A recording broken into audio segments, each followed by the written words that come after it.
Hey everyone, how you doing today? As promised, something we do on Fridays, at least most Fridays, is we talk about a market that I know nothing about. But we go ahead and go through it with Emil and we talk about what's going on there. I ask some silly questions because everybody wants to know about other markets. So Emil, what do we got today? Yeah. And just to clarify, I know nothing about these markets either. Just going around and grabbing whatever data we can for them. There you go. Again, folks, there's So lots of today we markets, got lots of MSAs out there. So, find your niche and focus. But I'm sorry, go ahead. no worries. So today we got Charlotte, North Carolina on tap. We did Atlanta last time, and somebody had mentioned that they were curious about Charlotte. So we got Charlotte on tap today. Cool. Okay. Let's go.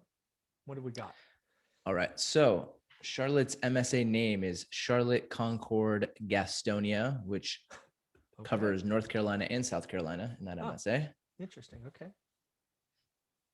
Our greater MSA population is 2.6 million, which ranks it at number 22 in the country.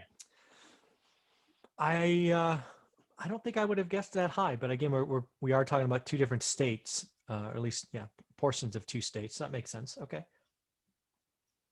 And like we usually cover now, how big is that MSA? It's 3,198 square miles that covers. Yeah, that's a lot of dirt. People. That makes sense. Okay. Our city population clocks in at 886,000, which actually puts Charlotte's city population at number 15 in the country. Wow, just shy of 1 million people, roughly 10. Okay. All right. Yeah, in a pretty small area, 309 square miles for the city. Oh, there you go. That's different. Okay. So, and here's the fun stuff. I'm sure you've read all the articles talking about where are people moving during the pandemic, where are some of the areas, and Charlotte keeps popping up, even if you go back to 2010. So we look at MSA population growth since 2010, according to census data, up 17.5%.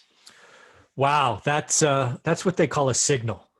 That's a hell of a jump. I think the highest we've had was like 4% or something, right? This is 17%. That's pretty big. I think we've hit, maybe Atlanta or one of the other ones maybe had like low double digits, maybe in the 10 to 12. I can't remember, but this might be the highest we've covered so far, which is crazy. Yeah, that's a hell of a lot of growth. And the city population has actually grown 21.1% since 2010. So the city itself is even growing faster than the MSA. I'm guessing we're going to hear good things about employment at some portion during this talk. That makes sense.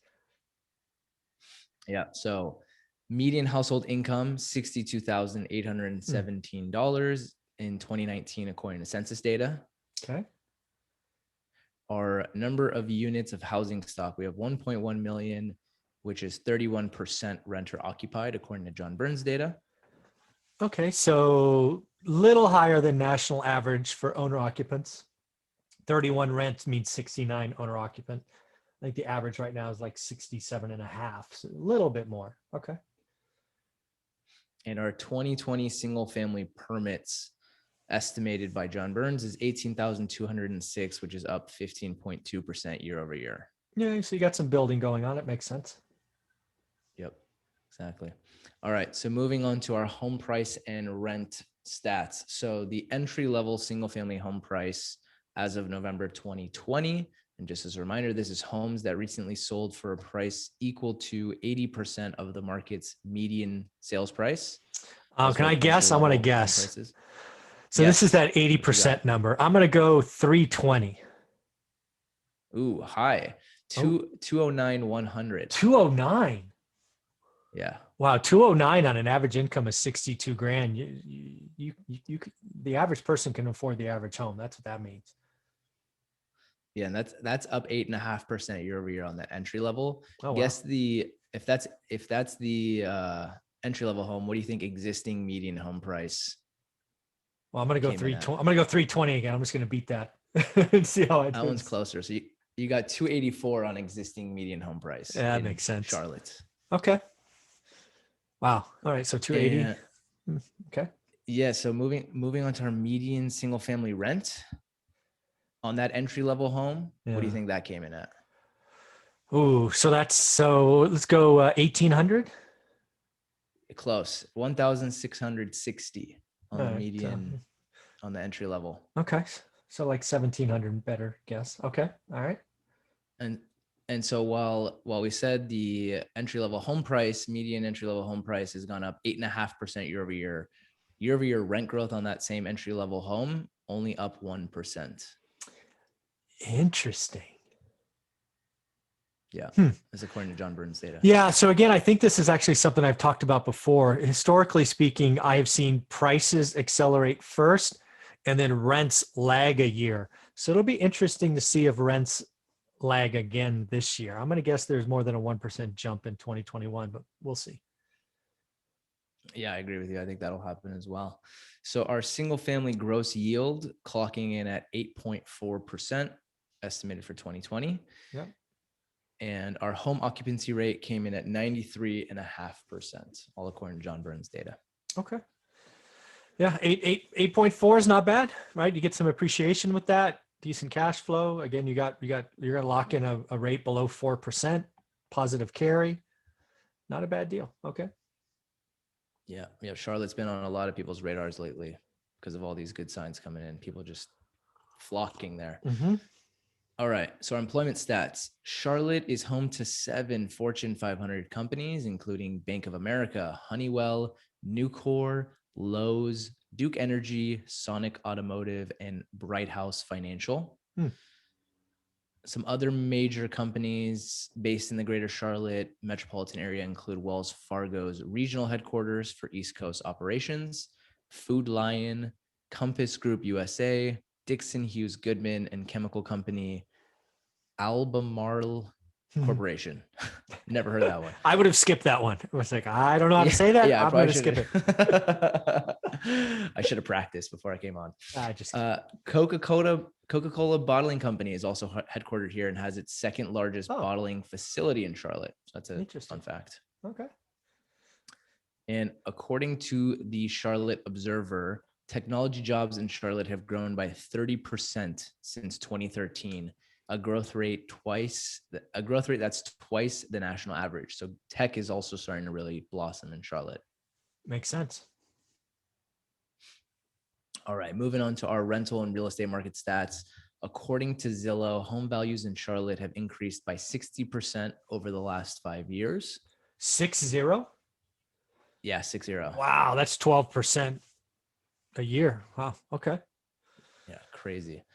According to Realtor.com, of the 157 neighborhoods in Charlotte, Myers Park is the most expensive with a median listing price of $1.1 million. Dude, good living there. Yeah, that's California stuff right there. Yeah. Most affordable neighborhood for buying a home in Charlotte is West Sugar Creek, where the median listing price is $229,900. Okay. And according to Rent Cafe, some of the most affordable neighborhoods for renters in Charlotte are Avonsong, Bradfield Farms, and Cedar Brook Acres, with rents averaging around $949 per month. And on the other end, neighborhoods in Charlotte with the highest residential rents include the South End, Uptown Charlotte, Eastover, where average rents range between $1,651 and $2,328 per month. Oh, wow. Okay. And finally, our fun fact, quality of life. Smart Asset recently ranked Charlotte among the top 10 cities that millennials are moving to. So that's a big one for me, you know. About millennials. Yeah, I think millennials are the ones that I think we got to pay attention, right? Because I think they're gonna pick cities like maybe it's Charlotte, where 10 years from now Charlotte will be a winner, if you will, because millennials said yes, we like Charlotte. It's got enough outdoors, it's got enough tech job. I mean, it's going to be interesting to see what happens with millennials. I think they're going to have some cities be winners and frankly some be losers. Yeah, especially with the pandemic, more and more people moving. It's going to be really interesting to see how it kind of spreads from some of these major metros where millennials have really focused and see some of these new risers. Yep. And then our last one here, in 2020, Charlotte was ranked by US News and World Report as one of the top 25 places in the United States for both settling down roots as well as for spending one's retirement years. Wow. You could have the whole baby boomers go there and millennials. That'd be a double dip for sure, right? That'd be crazy. There you go. There you go. Well, folks, if you like this So that's stuff, Charlotte. leave comments below what cities. Again, they have to be cities that Roofstock covers. If you just want to sign up for Roofstock, I believe there's still a link below. If you sign up and you end up buying something, you get $1,000 back. Even if you don't do that, sign up so you can get some more data and start running your numbers. Any closing thoughts? No, yeah, just keep leaving cities in the comments, and we'll go through as many as we can. There you go. Every Friday, folks. Thank you, buddy.